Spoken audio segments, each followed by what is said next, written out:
Once again, very happy to be joined by the State Senate Minority Leader, State Senator of Massachusetts, of course, Senator Bruce Tarr. And Senator Tarr, here we are, barreling into autumn, and things are improving ever so slightly. How are you today, sir? I'm doing great, Rick. Thank you. And how are you doing today? I'm doing very well. And I think what I'd like to do is maybe start with the not so positive and then kind of move into the positive, if you don't mind.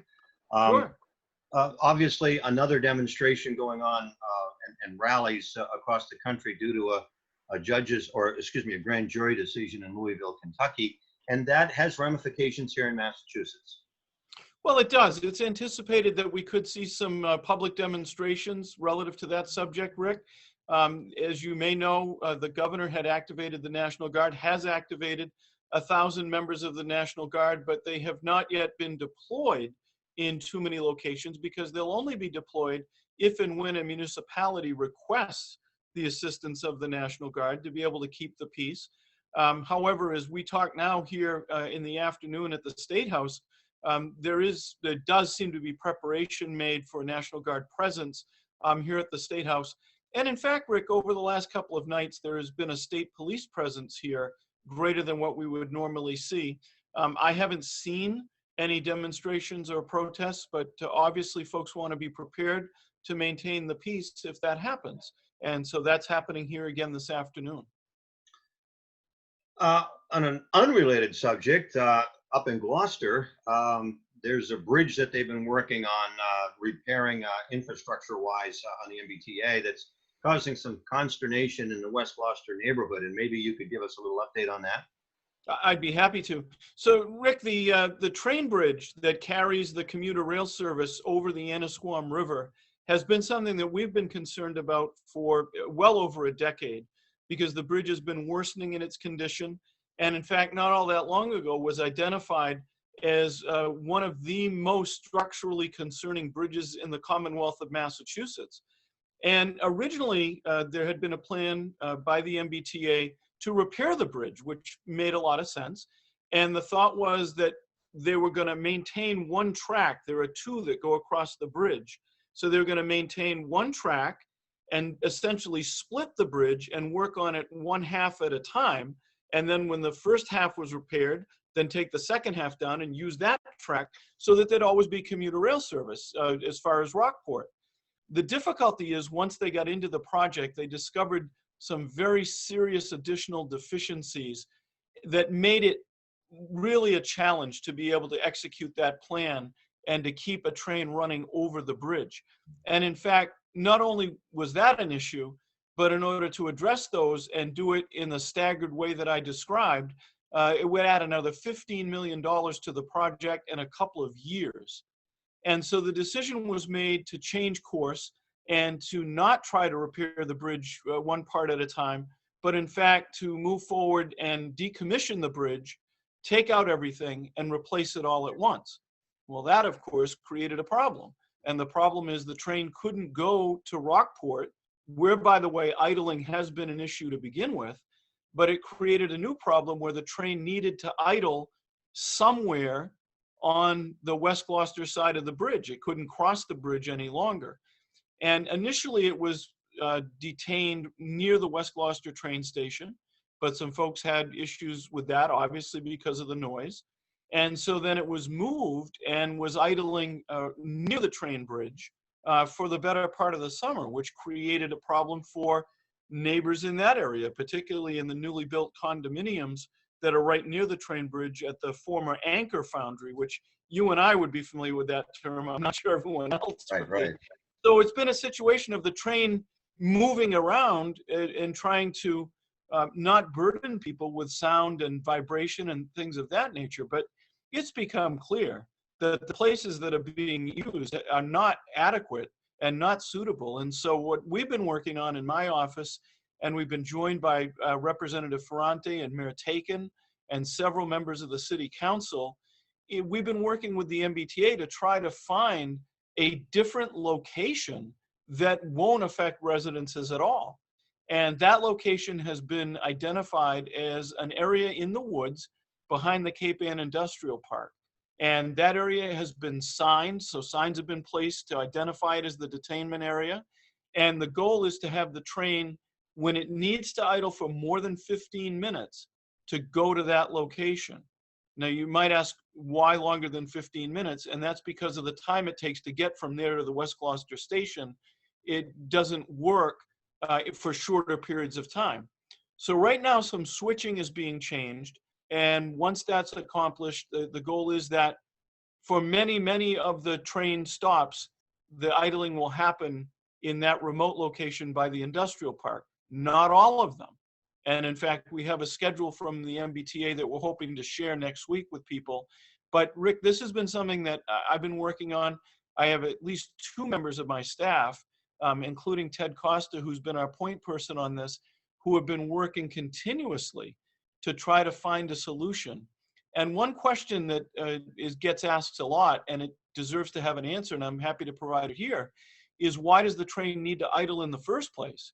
And there are 2 reasons for that. One has to do with the compression of air, so that the trains use an air brake system, and in order to maintain air pressure, the train has to stay running. That's number one.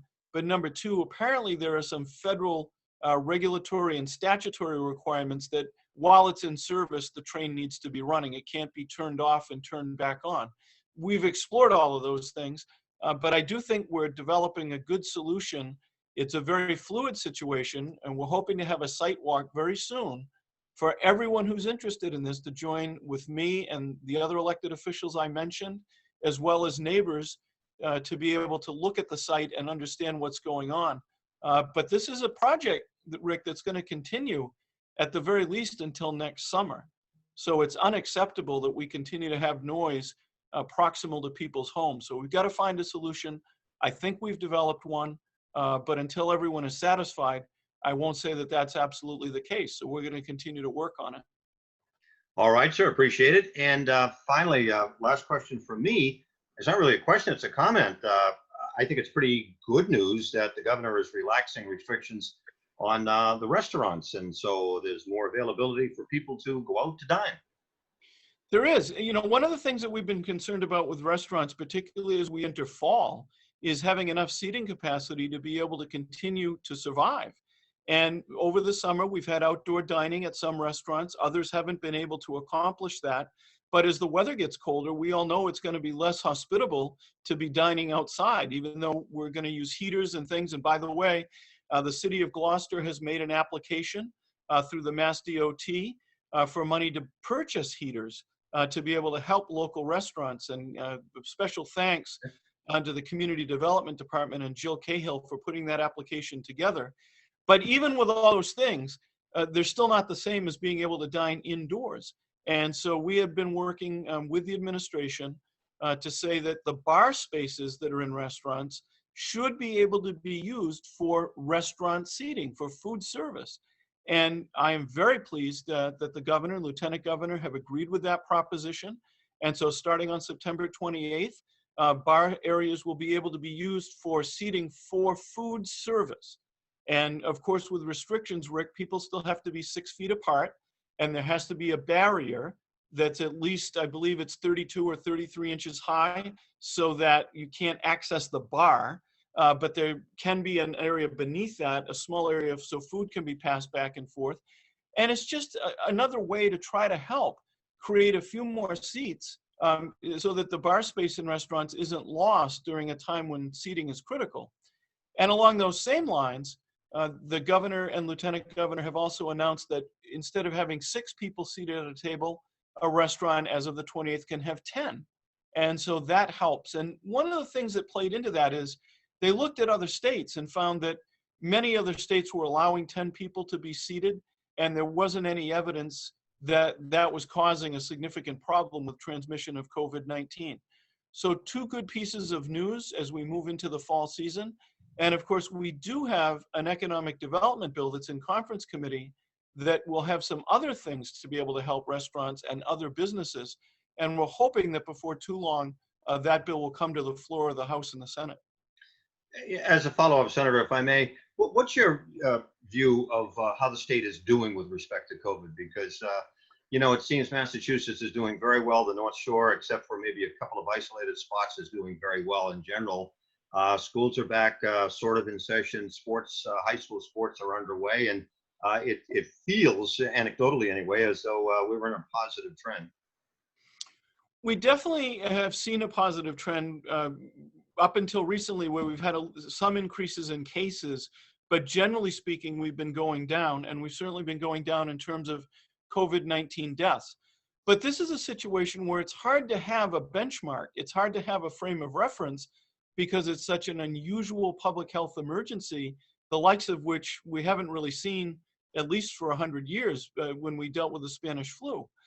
But if you look at it as a relative matter and you look at other states, we seem to be faring very, very well in comparative terms. And if you look at a map of the country, and if you look at the number of cases and the rates of transmission, we certainly are in a class of our own in terms of the reduced number of those things that we're experiencing. In fact, Rick, this afternoon, another state came off the low risk list. So Oregon, which was on our list of low-risk states, has now been removed. So compared to other states, I would suggest that we're doing well. But I always have to give the caveat that this pandemic has brought a tremendous and tragic loss of life and very, very difficult health hardships for people. And so, we can talk about it in relative terms, but in absolute terms, any death is one too many. And anyone being seriously afflicted by this is too much. But in relative terms, I would say we're faring pretty well. Now, the other piece of that, though, is that in order to get those results, we've had to live with a lot of restrictions.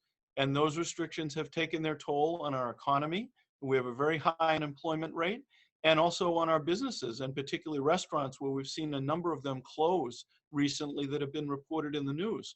So we have to think about all of those things, but obviously public health and safety is number one, and I think we're faring relatively well. And we also now have to think about what to do to make sure that we don't have undue harm to the economy. Senator, once again, thank you for your time. Thank you, Rick.